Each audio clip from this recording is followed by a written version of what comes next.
সুপ্রিয় দর্শক, সাজ্জাদ কাদেরের প্রীতি নিন, শুভেচ্ছা নিন।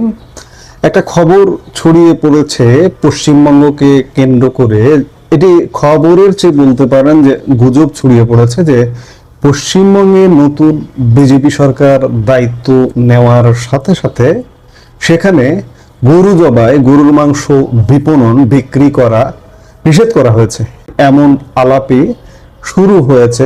বিশেষ করে বাংলাদেশে এমনটা শুরু হয়েছে। আসলে কি তাই? আসলে কি? আমরা সেটি দেখব। মাংস নিয়ে, মাংস জবাই, পশু মাংস প্রক্রিয়াকরণ, এগুলো নিয়ে কিন্তু বাংলাদেশেও আইন আছে। আপনি কি জানেন?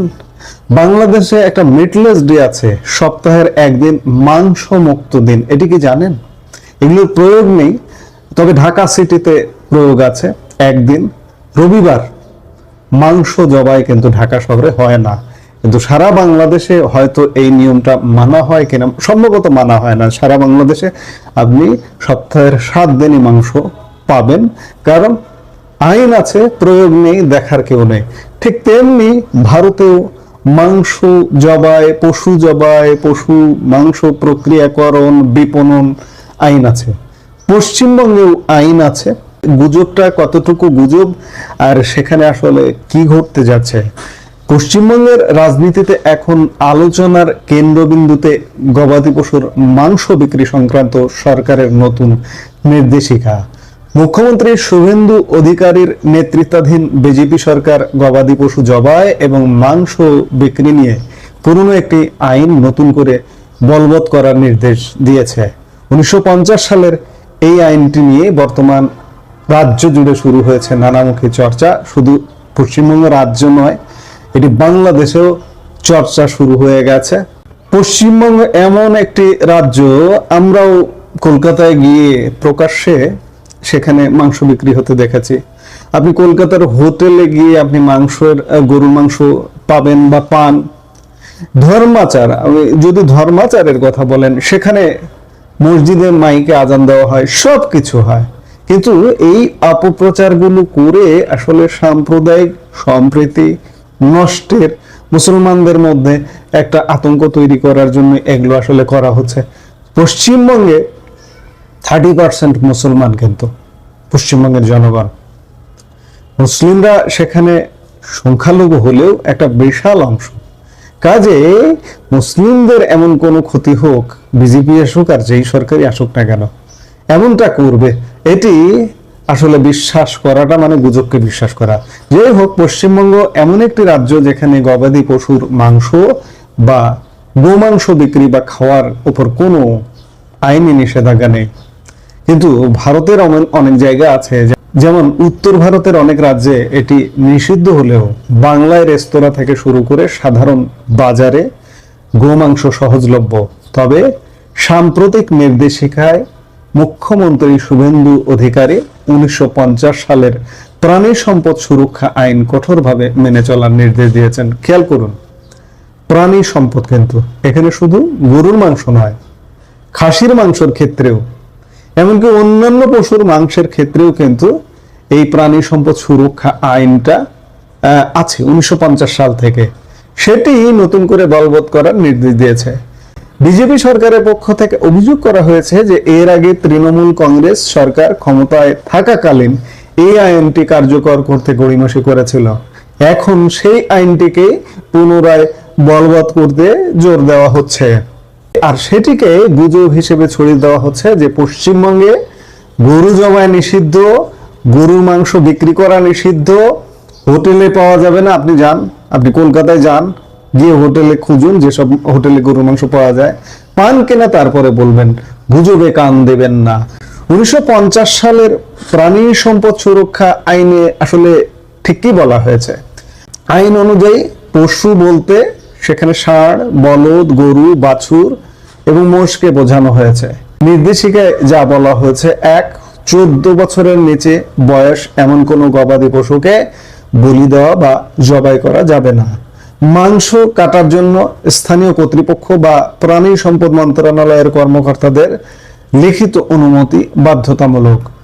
3, যদি কোনো পশু প্রজনন ক্ষমতা হারায় বা বিকলাঙ্গ হয়, সেক্ষেত্রে বয়সের বাধ্যবাধকতা ছাড়াই প্রশংসাপত্র ইস্যু করতে পারেন ক্ষমতাপ্রাপ্ত ব্যক্তিরা। পৌরসভার চেয়ারম্যান বা পঞ্চায়েত সমিতির সভাপতিরা পশুটি দেখে নিশ্চিত করবেন যে সেটি আইনানুগভাবে জবাইযোগ্য কিনা। কোনো কারণে কর্মকর্তা যদি প্রশংসাপত্র দিতে অস্বীকার করেন, তবে পশুর মালিক রাজ্য সরকারের কাছে অভিযোগ জানানোরও অধিকার পাবেন। এই নির্দেশিকাটি সামনে আসার পরে কিছু ব্যবসায়ী মহলে আশঙ্কার সৃষ্টি হয়েছে। বিশেষ করে কোরবানির ঈদের আগে এ ধরনের নির্দেশ আসায় গবাদি পশুর বাজারে বড়সড় প্রভাব পড়তে পারে বলে মনে করছেন অনেকে। তবে সরকার স্পষ্ট করেছে যে এই নিয়ম কেবল একটি বিশেষ ধর্মের জন্য নয়, বরং সব ধর্মের বলি প্রথা এবং মাংস বাজারজাতকরণের ক্ষেত্রে সমানভাবে প্রযোজ্য। উল্লেখ্য যে এই নিয়মটি হঠাৎ করে আসা কোনো বিষয় নয়। 2024 সালে কলকাতা হাইকোর্টের একটি রায়ের প্রেক্ষিতে রাজ্য সরকার আগেও এই আইনটি বলবৎ করার পদক্ষেপ নিয়েছিল। এবারের নির্দেশিকায় অতিরিক্ত হিসেবে যুক্ত হয়েছে স্বাস্থ্যবিধি বা হাইজিন সংক্রান্ত কিছু বিষয়, যেমন মাংস প্রকাশ্যে ঝুলিয়ে রাখা যাবে না, পর্দা দিয়ে ঢেকে বিক্রি করতে হবে এবং বাসি মাংস দীর্ঘক্ষণ রাখা যাবে না। অর্থাৎ মাংস আপনি ওপেন ঝুলিয়ে রাখছেন, সেখানে মাছি পড়ছে, পোকা পড়ছে, ইত্যাদি ময়লা এসে পড়ছে, এটা তো স্বাস্থ্যবিধির জন্যই সেটা ঢেকে রাখার কথা বলা হচ্ছে। এটা তো ভালো জিনিস, কিন্তু এই ভালোটাকে খারাপভাবে ব্যাখ্যা করা হচ্ছে যে মাংস প্রকাশ্যে ঝোলায় রাখা যাবে না। অর্থাৎ হিন্দু ধর্মের লোকজন প্রকাশ্যে গরুর মাংস জবাই করে, গরু জবাই করে ঝুলিয়ে রাখা হয়েছে, এটা দেখতে চায় না। এই ধরনের প্রচার প্রপাগান্ডা চলছে। ব্যবসায়ীদের মধ্যে যখন আতঙ্ক দানা বাঁধছিল, তখন বিজেপির তরফ থেকে বিষয়টিকে স্পষ্ট করার চেষ্টা করা হয়েছে। গোমাংস বিক্রিতে কোনো নিষেধাজ্ঞা নেই। সরকারের উদ্দেশ্য হলো স্বাস্থ্যবিধি নিশ্চিত করা, পর্দা দিয়ে ঢেকে মাংস বিক্রি এবং পশুর বয়স ও সুস্থতা পরীক্ষা করার যে নিয়ম, তা মূলত জনস্বাস্থ্যের খাতিরে। কলকাতার পার্ক স্ট্রিট বা নিউ মার্কেটের মতো এলাকায় গিয়ে দেখা গেছে সেখানকার বড় বড় রেস্তোরাঁ বা মিট শপগুলোতে বিক্রি বাট্টা স্বাভাবিকভাবেই চলছে। অনেক রেস্তোরাঁ মালিক জানিয়েছেন যে সাপ্লাই চেইনে এখন পর্যন্ত কোনো নেতিবাচক প্রভাব পড়েনি, অথচ সমানে গুজব ছড়িয়ে দেওয়া হচ্ছে। তবে এই গুজবকে কেন্দ্র করে কলকাতায় হয়তো পরিস্থিতি কিছু হয়নি, কিন্তু সব জায়গার পুরো রাজ্যের চিত্র কিন্তু সমান নয়। উত্তরবঙ্গের জয়গাঁওয়ে, যা ভুটান সীমান্তের কাছে অবস্থিত, সেখানে একটি দোকান বন্ধ করে দেওয়ার খবরও পাওয়া গেছে। এর ফলে সেখানকার বৌদ্ধ ধর্মাবলম্বী ক্রেতারা সমস্যা পড়েছেন। গ্রামাঞ্চলে বা শহরতলিতে অবশ্য ব্যবসায়ীরা কিছুটা চিন্তিত। হুগলির এক ব্যবসায়ী জানিয়েছেন, কলকাতায় চাহিদা বেশি থাকায় মাংস দ্রুত বিক্রি হয়ে যায়, কিন্তু গ্রামে বিক্রি ধীর গতির। সেক্ষেত্রে আগে থেকে মাংস কেটে রাখা বা প্রশংসাপত্র জোগাড় করার প্রক্রিয়াটি তাদের জন্য বাড়তি ঝামেলার হতে পারে। পরিশেষে আমরা এটি বলতে পারি, জোর দিয়ে বলতে পারি যে পশ্চিমবঙ্গের বর্তমান সরকার গোমাংস বিক্রি নিষিদ্ধ করেনি, বরং 1950 সালের একটি আইনি কাঠামোকে কঠোরভাবে কার্যকর করতে চাইছে। এখানে পশুর বয়স, স্বাস্থ্য এবং বিক্রয় স্থলের পরিচ্ছন্নতা, এই তিনটি বিষয়কেই মূল গুরুত্ব দেওয়া হয়েছে। রাজনৈতিক বিতর্ক থাকলেও সাধারণ মানুষের প্রত্যাশা একটাই, নিয়ম যেন সবার জন্য সমান হয় এবং ক্ষুদ্র ব্যবসায়ীরা যাতে অকারণে হিংসার শিকার না হন। যাই হোক, এটা সত্য কথা যে সেখানে গরু মাংস জবায়ে কোনো নিষেধাজ্ঞা নেই, বিপণনে নিষেধাজ্ঞা নেই, খাওয়াতে নিষেধাজ্ঞা নেই, কোনো কিছু নেই। জাস্ট একটা গুজব ছড়িয়ে পড়ছে যে পশ্চিমবঙ্গ রাজ্য সরকারও উত্তর ভারতের অনেক রাজ্যের মতো কঠোর হচ্ছে গোমাংসের ক্ষেত্রে।